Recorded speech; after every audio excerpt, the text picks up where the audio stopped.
Jai Gurudev, welcome Michael. Thank you for taking the time to share your experiences with us.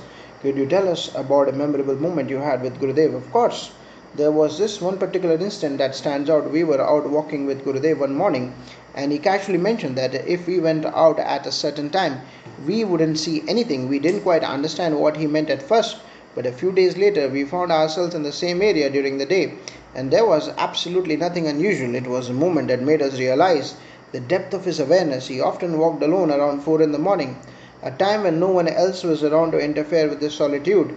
It felt almost otherworldly, as if someone from outer space might be watching over the ashram. How was it accommodating in the ashram back then, especially with the group mates?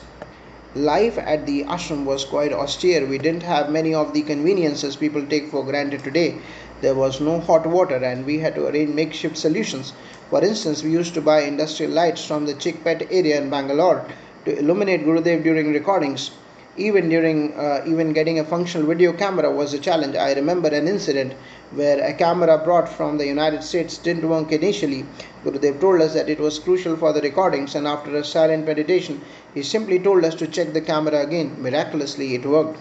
It sounds like quite an adventure. Could you tell us about the experience of recording the Ashtavakra Gita? Recording the Ashtavakra Gita was an incredibly special time.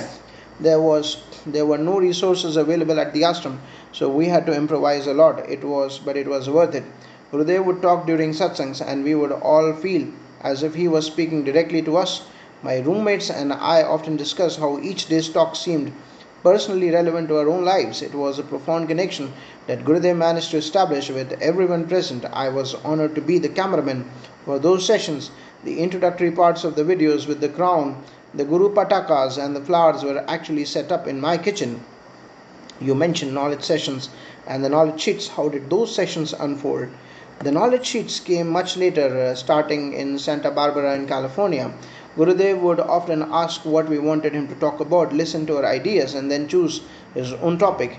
It was a collaborative process where everyone felt involved. The sessions felt interactive, with people contributing and refining what Gurudev was saying.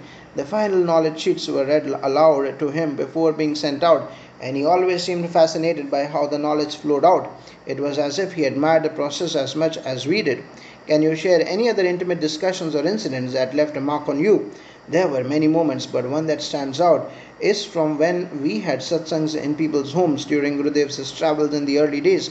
The intimacy of those gatherings, the personal connections, and the way Gurudev interacted with everyone was truly special. He had a way of making everyone feel seen and heard, which left a lasting impression on all of us. Thank you, Michael, for sharing these profound experiences. It gives us a glimpse into the unique journey of being close to Gurudev and the transformative times at the ashram. Jai Gurudev.